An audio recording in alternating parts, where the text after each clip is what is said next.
shows that Diana sailed on the Queen of Bermuda on a boat trip to Myanmar in Burma in November 1945. Maybe still with a British government service, as she went to Lawlor, Burma in October 1946, and both Myanmar and Lawlor were popular with the British during the colonial rule. Sketchbook 10 portrays donkeys, oxen carts and dogs, and is also marked Burma 1946. And that seems to be the place where she met her husband, Australian Clive or Clifford Cavill. And we have here some sketches of her husband. It hasn't transferred to the big screen very well. Then it gets a little bit unsure of a path. But later, Diana and Clive briefly lived at Nagua, but moved back to Nassau. And Lee Erickson says, "My memories of Diana probably date from the 1950s visit, when I would have been about 7 or 8. She was a handsome, bronze-skinned woman who was always direct in communication." I guess she was abrupt or brusque. "Although we were taken daily for afternoon swims, my mother always wished Diana could teach us a proper crawl stroke. She swam as easily as breathing in and out, floating high in the water with a high flutter kick." And it's very interesting to note that Clive, her husband, was also related to a famous swimming family in Australia. Champion swimmer Richard Dick Cavill, who lived 1884 to 1938, and the son of the swimming instructor, Professor Richard Frederick Cavill, developers of the Australian crawl. Very interesting. And therefore, also indirectly to Percy Cavill, who at one time was a champion swimmer of the world. Percy, who died in 1940, is mentioned in Evan Cottonham's Out Island Doctor because of his famous plane crash on Andros Island. The last undated and unnumbered sketchbook in Lee Ingham's possession is all of Nassau. It contains scenes of the waterfront,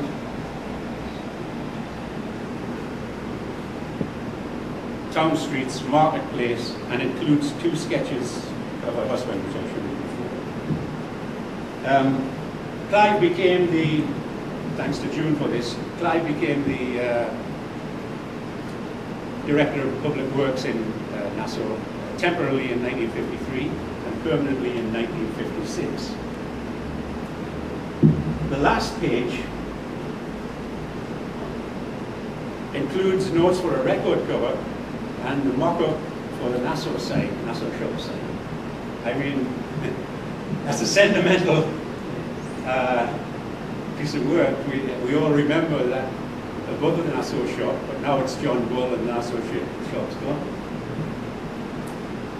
And it was for the Nassau shop, brought out by John Bull, that she painted the history of the Bahamas in pictures. The screens were later donated by Mrs. Barbara Fisher of the Nassau shop to the Bahamas Historical Society, which we have here, after the Imperial Order of the Daughters of the Empire kindly donated the headquarters to the society in 1976. In fact, my sister-in-law Liz and her husband Bruce had a Volkswagen minivan at that time, and she remembers getting a call from her father-in-law Paul Audrey to go and collect these screens at the Nassau shop and bring them around the Historical Society. And she thinks that was like in the early 1980s, 1980, probably too.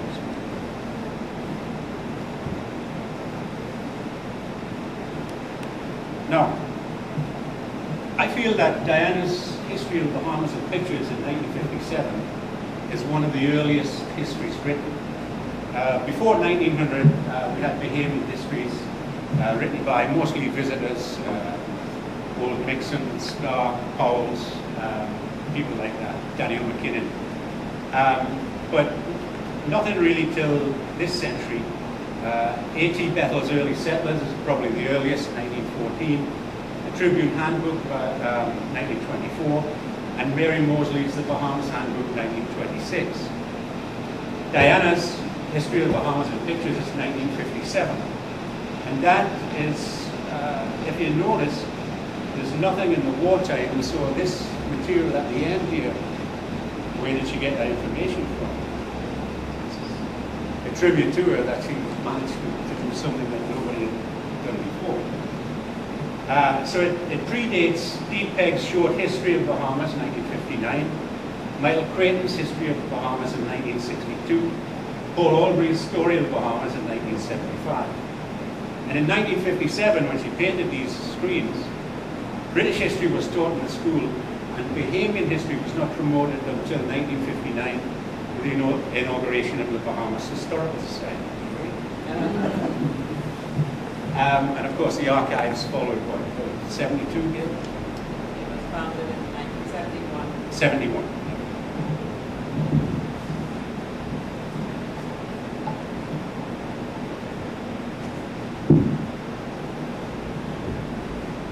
The 6 panels of the pictures are in 6 100-year ages, painted in 1957.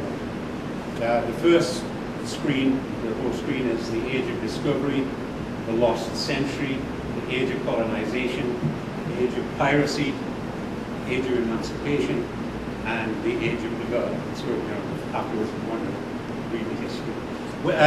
My article that I've done for the journal, I've included the text, but I just thought it or to read it again here tonight. And this is one of the panels. I just thought I'd put that up to illustrate the history of Bahamas in the pictures. The age of emancipation. So that was the 100 years, 1800 to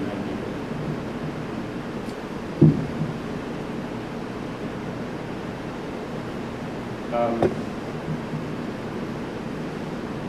Alongside the text that Lee Erickson received, actually it was Lee Erickson's sister received, here with the photos of my panels in the Nassau shop, which I promised you, I typed out the wording as to anyone who did not know.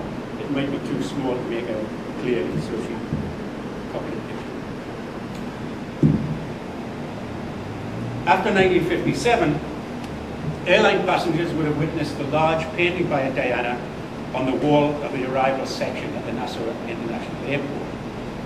Now, I originally thought it was a mural, but I've since discovered it was a 10-foot by 10-foot painting in sections. And I'm sure Clive, her husband, must have helped her put the sections together. And obviously it depicts the Lucanians visiting, greeting Columbus at Guanahani. Now, frequent remodeling of the airport left the painting out of the public view, and recently it was dismantled and put into storage. No. I've had an exciting week trying to chase this painting at the airport. The first thing that happened was Anne-Marie Tiliakis, Anne-Marie Patterson as she is now, emailed me after I sent out the notice of the speech. And she said that recently she had taken her son to see this mural at the airport, and it was just as you go up the arrivals, was the old arrival steps. And you would have to turn around to see it on the wall. I dragged Lester and Liz, her sister-in-law, up the airport the Sunday before to take a picture, and it wasn't there. So I started to inquire. First off, I came to another ex-student of mine, Kayla Whitfield, who is now Mrs. Marshall, Kayla Marshall. And she tried to help me to find it. She put me first on to John Cox, another student of mine who taught at QC, who had supposedly been given the paintings to restore with the COB students. He was an art teacher at COB.